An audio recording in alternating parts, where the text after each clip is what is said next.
Welcome to the Inside Nutley podcast. I'm your host, Tom Greco, and today I'm pleased to be joined by Commissioner John V. Kelly III, Director of the Department of Public Affairs and Health for the Township of Nutley. Welcome back, Commissioner. Thank you. Happy to be here. Great. First off, you were elected 4 years ago as the youngest town commissioner ever. What comes to mind when you look back on that achievement? What comes to mind is I didn't look at so much as the achievement of being the youngest ever elected. That I don't think that's an achievement. I think what I should look at is the achievements that I attained over the course of my career as a commissioner, and I think that they are numerous and many, and they speak for themselves. Was it what you expected? Yes, it was a lot of what I expected, especially in terms of the amount of work that goes into this. This isn't just simply stepping up onto the dais at the Board of Commissioners chamber. You got to pull up your sleeves and work hard day in and day out, and it's a rewarding, but it's hard work because it's rewarding because you're giving back to this community that you love, that you're a part of, and you see the results in your labor, and it's really a labor of love. Could you have ever imagined the amount of your free time that you'd have to put in order to fulfill this position? Well, prior to ever getting involved, I did some soul searching. I also did my own digging and research and spoke to some of the current commissioners who are serving on the board with me and some previous commissioners, and I knew firsthand from their perspective what it takes to get into this job. And so I came in with both eyes open, with no misperceptions whatsoever of what it takes to do this job and do this job well. The Department of Public Affairs and Health offers so many programs and events. I'd like to get your thoughts and goals regarding some of them. Yes, I'm always happy to talk about the offerings of the Public Affairs and Health Department. Let's start with public health nursing. Yes, the Public Affairs and Health Department couldn't be functioning without the nursing component of the Health Department. And one of the things that I accomplished over the course of my career here as commissioner is I kind of reinvigorated some of the programs that have been started under former Mayor Joanne Cacciola and kind of put my own spin onto them. We reinvigorated flu clinic, flu shot clinics, vaccine clinics, added the COVID vaccine clinics, and we were one of 3 local municipalities in all of Essex County to offer the COVID vaccine at the local level. Most other municipalities, you only had the option of going at the county level. So we provided that additional service to our residents. We also provide the baby or baby and toddler and infant vaccinations so that they're able to get ready for school. Also, with a lot of people coming from various areas who might not have had the opportunity to get vaccinated, we're vaccinating them so they're able to go into school and participate in the education offerings we have here. What are some of the daily activities of the Public Nursing Department? We work very closely with the seniors and the aging population. So if there's a homebound senior, we will go out and visit with them, give them their flu shot, give them their COVID vaccine or COVID booster. They're integral in terms of being, I guess, the front lines in terms of dealing with any sort of public health emergency. There's a lot of things you don't hear about. For instance, there might be an outbreak of some sort of disease in the school or in the community, and they're rolling up their sleeves and doing contact tracing and making sure that it doesn't become a more pronounced outbreak than what has already happened. You've mentioned our seniors. We have a large population of seniors in our town, many who have been here all their lives. Tell me, how does the department serve them?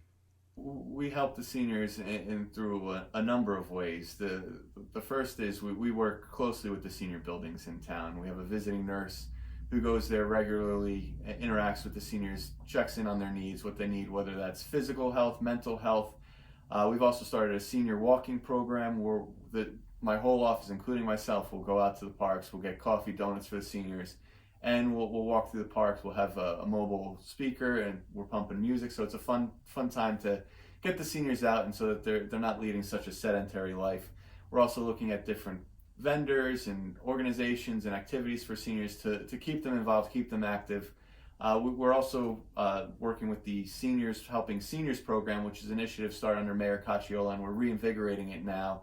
And what that program is, it asks the recently retired seniors who are not, homebound. They're still active. They're still able to get out and do things, and help some of the more elderly seniors who might need help putting in an air conditioning unit in the window or something like that they might not be able to do anymore. But someone who with a little bit more youth and vitality and has the time because they're recently retired are able to go and help them, or maybe it's just doing some yard work, raking some leaves, some simple tasks like that is difficult for some of the elderly, but something that someone who might have time is able to provide a helping hand. So we're constantly looking for ways to improve the quality of life of seniors and all citizens of Nutley. Tell me about the environmental health services. The environmental health services is actually vitally important. When you talk about environmental health, you're not just talking about the environment, but you're talking about restaurants. And we have our health inspectors, our REHSs, going out to the restaurants, making sure they're compliant with all state and local health standards to make sure that when you go visit a local restaurant, that you're having the highest quality sanitation and health conscious efforts being provided to the food being prepared and served on your plate. It also, in terms of lead poisoning, especially with our youngest children, with some of the older houses, the lead paint was used, and so we monitor elevated levels of paint in children's blood and work with homeowners or landlords to reduce that elevated lead level by either remediating the problem or identifying what the problem is and removing it from the household. So that way we ensure that children have a long, happy, and healthy life. What are the responsibilities of the public health emergency response staff? So with the public health emergency response staff, it's an integrated part of the whole broader communities. We work together with all the other departments in an emergency response situation. For example, our office serves as both a warming and cooling station depending on the type of situation. Whether it's in the winter, people can come here and get warmed up. If it's the summer, we can serve as a cooling station where people can cool off. We have cots available for any sort of big natural disaster that displaces people, so that we have a place for them to rest and sleep if their home was destroyed in a fire or a flood, depending on what the emergency is. And we also provide resources for people who might need some longer term solutions. Something relatively new to the health department is the Nutley Substance Use Disorder Resource Center. What's that about? Yes, the Nutley Substance Abuse Resource and Recovery Center. This was something that was launched here in 2023.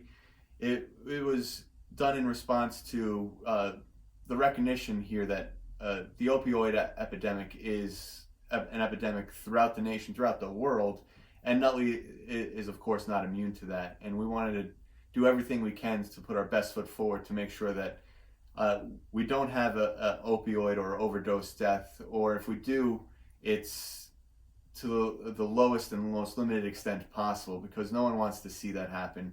And so we launched the Resource Recovery Center here, where we have resources available for people who are suffering from addiction, or people who know that they have friends or family suffering from addiction, so they could get information and get up to speed, get up to knowledge on what they need to know, and possibly provide some assistance or a guiding light to someone who's suffering from addiction. And so we have resources here for referrals to different addiction agencies that'll help you get off your addiction. We also have counselors here available who are trained in dealing with addiction, so because addiction is part and parcel of mental health. And so we work closely with Northwest Essex. We have a counselor here once a week, and we also work closely with our neighbors next door at Nutley Family Service Bureau, who also provide counseling. And so addiction is not just simply you're hooked on whatever you're addicted to. There's a mental component as well, and we want to make sure that when we're treating addiction, that we not only get people to the resources they need, but it's the whole treatment of mental and physical treatment. One one local health official has noted that our efforts here in Nutley have not gone unnoticed, and in Nutley is the model for a local health agency to provide addiction resource recovery. And so we're definitely making strides in the right direction, and this is through no one affiliated with Nutley, the town. It's just an independent local health observer. And so it's important that this information gets out there. Also, with the addiction recovery services, we have done free Narcan training for people to learn how to use the product and possibly save a life. Many of the staff here have all received the training, and we opened it up to the public for people who may know someone who's suffering from addiction and may need to step in and be that life-saving person. Speaking of mental health, I know that's been one of your priorities coming into office. As to mental health, Nutley, under the Board of Commissioners, has designated the town of Nutley as a stigma-free town. And what that means is it's a stigma-free from seeking help for mental health, because previously, especially with men, you're supposed to be a macho, tough guy, you're supposed to be more resilient. And there was kind of this air or aura that if you're a man or if you're anyone asking for help with respect to mental health, it is some sort of weakness. It's not a weakness, it's a sign of strength. And we wanted to emphasize that at the Board of Commissioners, that there is no stigma in asking for help. It's a sign of strength. Go out and get the help you need, because it's something that not only myself but the entire Board of Commissioners feels is vitally important. And it's coming up in a lot of different avenues. It may be dealing with it could be just simple depression around the holidays. That's a mental health issue. There's anxiety whether it's with respect to school or work or stress. That's also mental health. And over time, these things can take your toll. And so you don't need to be, say, a war veteran suffering from PTSD although if you are, you should definitely get help. But it can manifest itself in smaller ways that the individual might not realize. And so mental health is vitally important, and so we should all take stock of our mental health and know when we might need to seek help. And if we do need to seek help, there's no shame in asking. It's a sign of strength. And you also implemented a monthly student mental health panel discussion program, correct? Yes, part of the mental health aspect is when I took over this office, it was primarily a public health, physical health aspect, and I wanted to shine a light on the mental health. And so that's why we've partnered with Nutley Family Service Bureau Northwest Essex, especially with the veterans, to get them additional mental health treatment. And so I wanted to emphasize the notion that there is no health without mental health, because if you don't have mental health, everything else is not going to be where it needs to be. And part of mental health treatment is recognizing your mental health and resiliency when you're young. And with today's day and age, our students are going through a lot more. They have to deal with a lot more, especially in terms of social media that they're exposed to. There's body shaming, body positivity. There's a lot more with depression around the holidays. Unfortunately, a lot of drugs and alcohol are being infiltrated into our schools earlier than we would have expected. And some teens are unfortunately dealing with addiction. And so that's why part of the reason why we launched the Addiction Recovery Center, that's part of the reason why we're focused on mental health, is we want to get into the schools, get into the students while they're young, and promote mental health resiliency. We promote the idea that there is no stigma. It's okay to ask for help, and asking for help is a sign of strength, because we don't want to see any sort of suicide or any sort of life wasted because of dealing with some sort of crippling mental health or physical health issue. Another important part of the department is the awareness that you've brought to Women's History Month and the Women's Health Panels. Tell us more about that. Yes, again, piggybacking off of Mayor Cacciola, she had a big women's panel, women's history, women's networking, and I wanted to pay homage to that, but also I think it's vitally important that the women in this town do get recognized.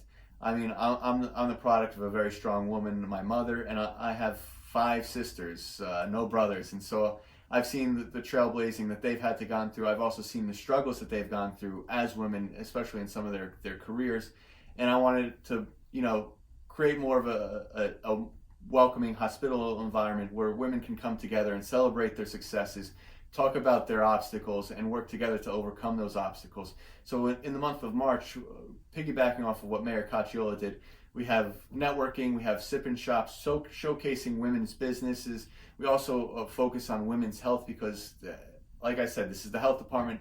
Health is vitally important, both mental and physical health.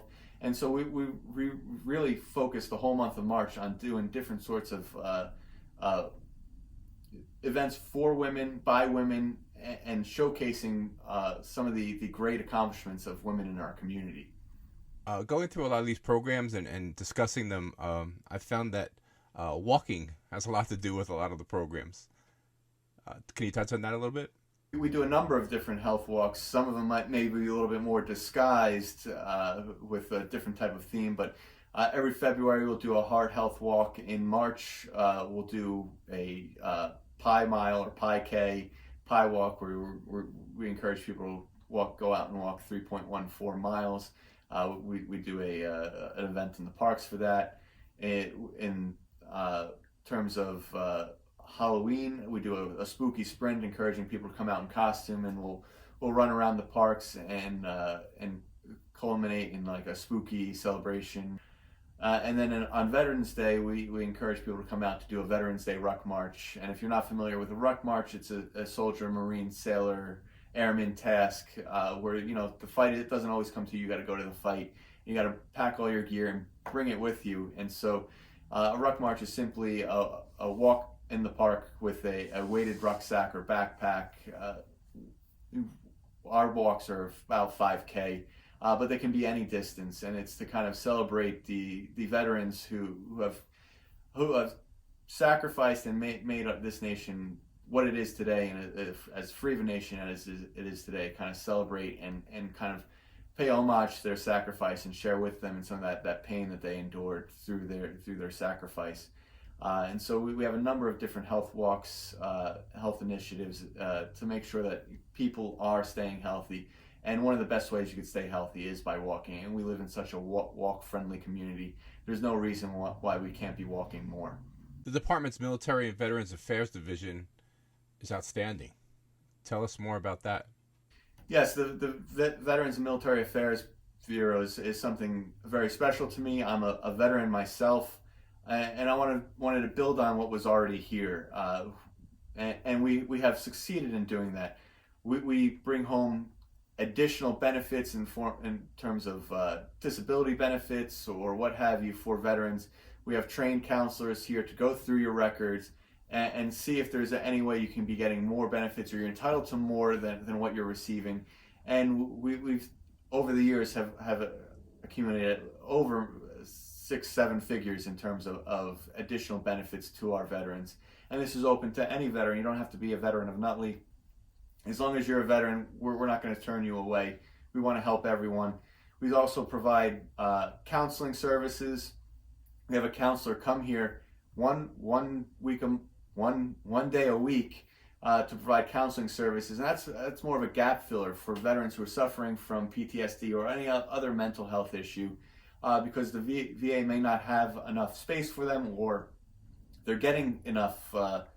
Or they're getting counseling at the VA, but it's not enough. And so this is kind of a gap filler program to provide them that extra step, that extra counseling that they need to make sure that they get the help that they need. Because the veterans ponied up and sacrificed for us, and so it's vital that they get the help that they need. And it's our way of saying thanks as a community.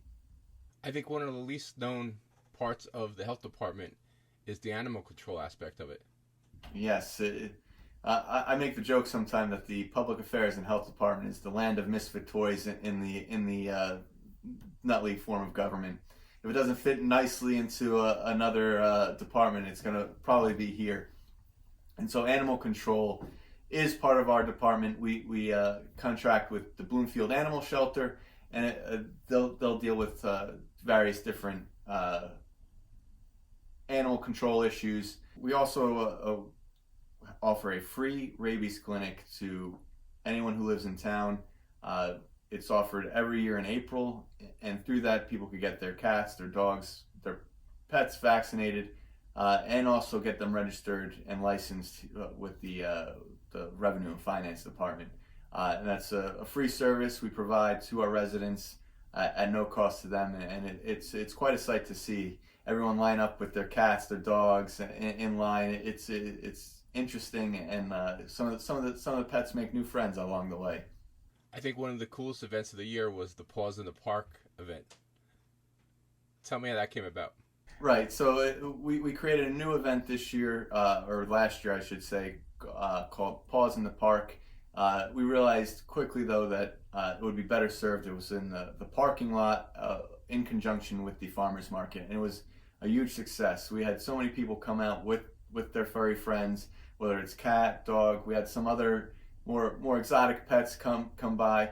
But it was an event for people who are dog owners or pet owners or like-minded to come out, interact, network, and also to showcase some of our local businesses that cater to our pets, whether it's dog walking, grooming, pet stores, treats, or even different causes that focus on pets.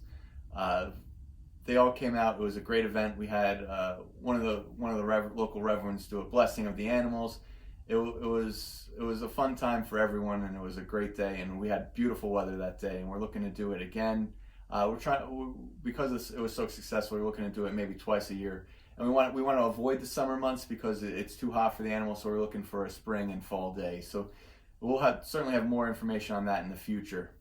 Another important program that you've brought to the department is the Nutley Cultural Inclusion and Diversity Council.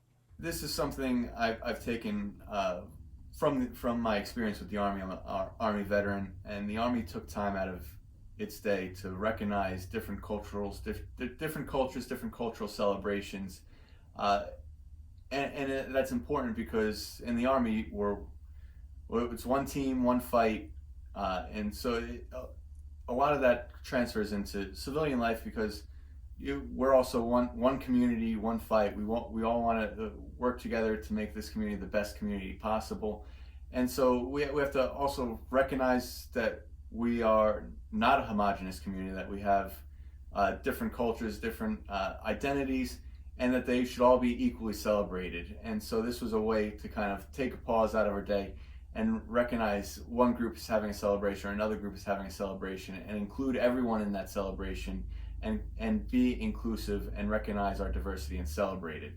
We do the Juneteenth Unity Walk. It was a beautiful walk through the park where we ended up at the Peace and Unity sculpture in the park.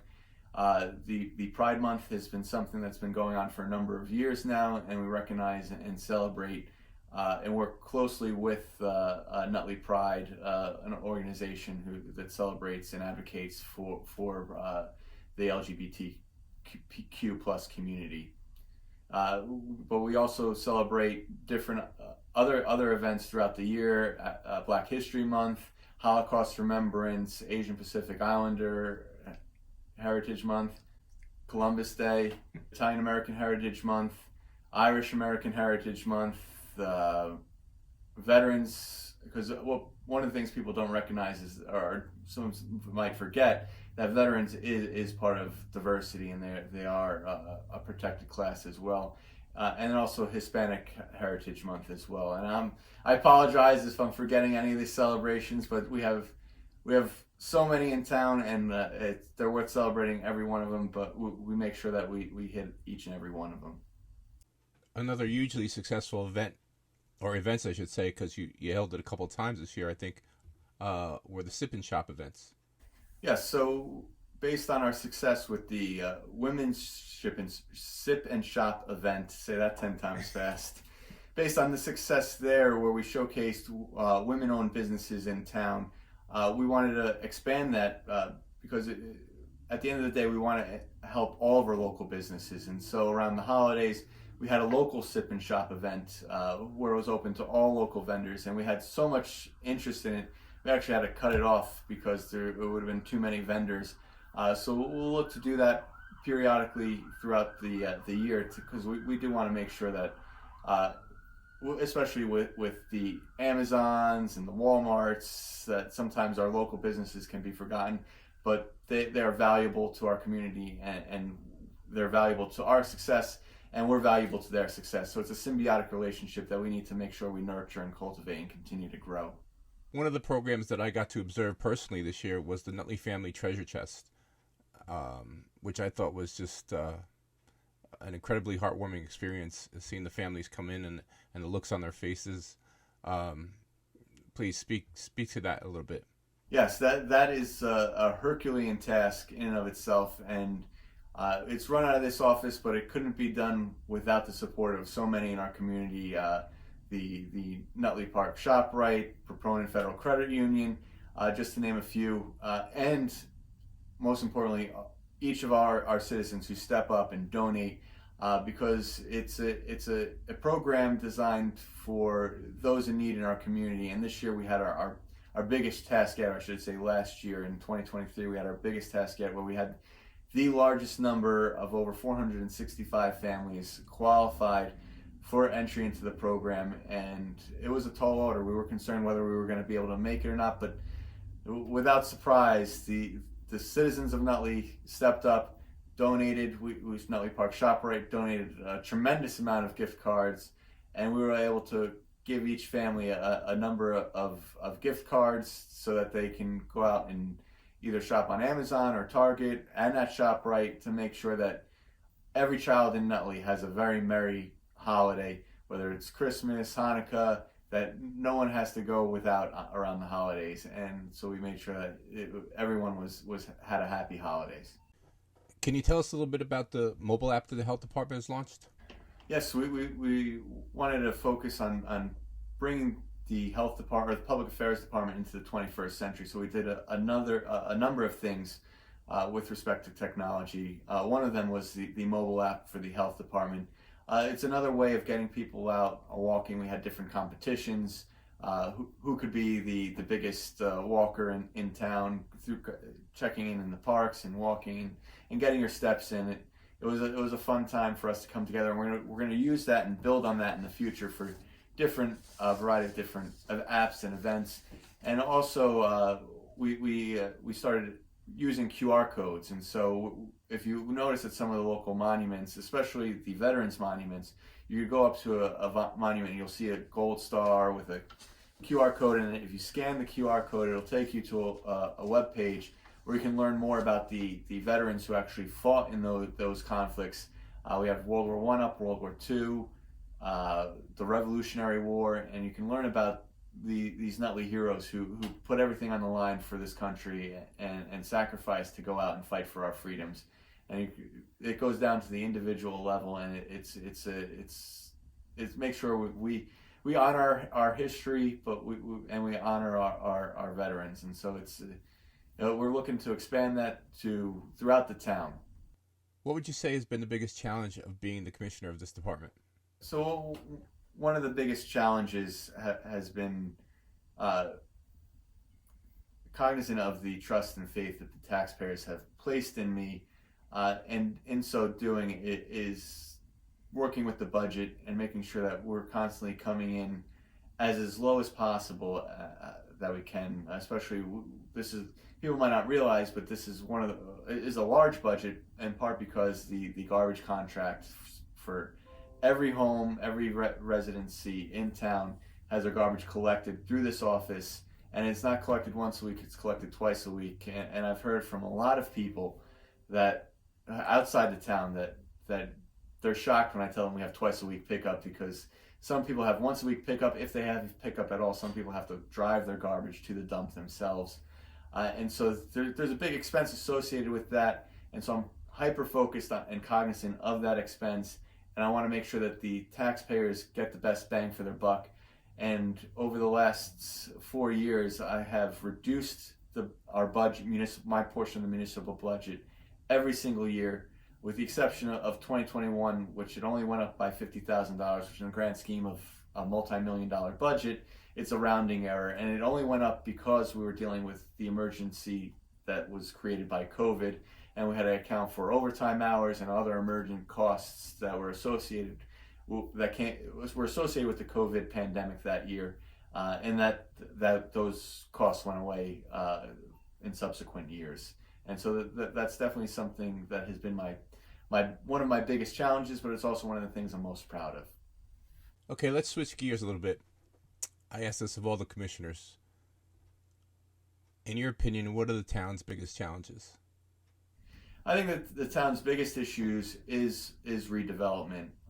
We have the Hoffman LaRoche property, which is now the On3 property. We have the Chicalini property. We have the Diamond Springs property. And it's making sure that those redevelopments are done right and done right for Nutley.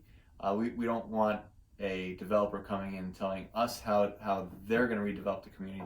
It's more of us going out to the developers telling them how they're going to redevelop the community. And so that way we have the most say, the maximum say, and the vision and tradition of Nutley is maintained and kept. And so I think that's the biggest challenge, is knowing that times are modernizing and there's more density coming into the town, but we also want to make sure that it's done properly with respect to the traditions of Nutley that we're all used to. And also we want to be cognizant of the impact on the schools and make sure that any sort of development is not going to have an impact or have a negligible impact on the schools. And so that's something that we as a seasoned Board of Commissioners are hyper focused on and maintaining and meeting that challenge. How would you like to see Nutley moving forward in the next 5 to 10 years? I would like to see more of what I've started here. You know, bringing Nutley into the 21st century, leveraging our technology to bring us closer together, celebrating our diversity and inclusion, celebrating our pets, celebrating veterans, and being the model for communities such as the Addiction and Recovery Center. We want people to know that Nutley is a destination to come. It's a destination to live. It's a destination to come to school. It is the best community in the area to live in, and I want to make sure that I know that, we all know that. I want to make sure that people outside know that, and so that everyone wants to come to Nutley. And ultimately, if everyone wants to come to Nutley, it's a boon for all of us, because our home values, our property values all goes up, and it's a win-win for everyone. What are your favorite things about Nutley? Oh, one of my favorite things about Nutley is the people. Everyone's very welcoming. Everyone has each other's back. We're a real community. You don't really. Some other towns I feel, and especially talking to other people who live in other towns, it's kind of like siloed. People stick to themselves. But we as a community are constantly coming together. We're constantly looking out for each other. And then another thing that I like about Nutley is that it's such a walkable town. We have the park system, which is centrally located, so we can walk through the parks to get to where we need to be. It's a great town for if you're health conscious, if you're community conscious. It's a great town to live in and be a part of. As I said before, well, the vision for Nutley is that it's a destination, and it's a destination for me, and I'm proud to be here. You mentioned this briefly earlier. You're still involved with the military, correct? Yes, I'm in the National Guard. It's a reserve component, and so it's no longer the case, but I'm sure people have heard the lingo, 1 weekend a month, 2 weeks a year is your commitment. And so I do have sometimes a little bit longer than a weekend, but kind of a similar model, 1 weekend a month. And sometimes 2 weeks could end up being a little bit longer depending on what the training schedule is like. But that is my commitment, and I serve in the military, and it's just another way that I can serve this community outside of this role. And with that, I don't want anyone to think that the Department of Defense or the Department of Army is endorsing me in any way. That's just my own personal service that I do outside of this role, and it's completely separate and apart from this. Here's a very political question. What are your hobbies? You might not think I have some hobbies with the amount of time I dedicate here, but I also have a full-time job. But one of the things I do like to do is I do like to get out and be active, whether that's running, going on a hike, and I also I joked around when I took my full-time job at my law firm that I told them I take my vacations in the winter. I hope that's okay, because I'm an avid skier, and I like to go around the country and experience different mountains. And this country is a beautiful country and everything that it has to offer is definitely second to none, especially in terms of nature and its beauty. Last question. The Kelly name has quite a legacy in Nutley. What does that mean to you 4 years in? Yeah, that's definitely an interesting question. I'm fully aware of the legacy, and people are always telling me stories about my father, my grandfather, and so I'm fully cognizant of the shoes that I have to fill, and so it's basically I want to make my father, my mother, my grandparents proud of the legacy that they created, and I also kind of want to guide my own path and start shine my own path and continue the legacy and build upon that legacy. It's the kind of the foundation. I view it as the foundation, not the pinnacle or the zenith. It's the foundation which I'm going to build on and continue to grow and continue to develop the Kelly legacy in the town of Nutley, hopefully for years to come. I want to thank Commissioner John V. Kelly III for joining us on this month's edition of the Inside Nutley podcast. Remember to tell your friends, relatives, strangers about our podcasts, and to follow us and to click like on Facebook or YouTube or wherever you watch or hear this. Thank you again. We'll see you next time.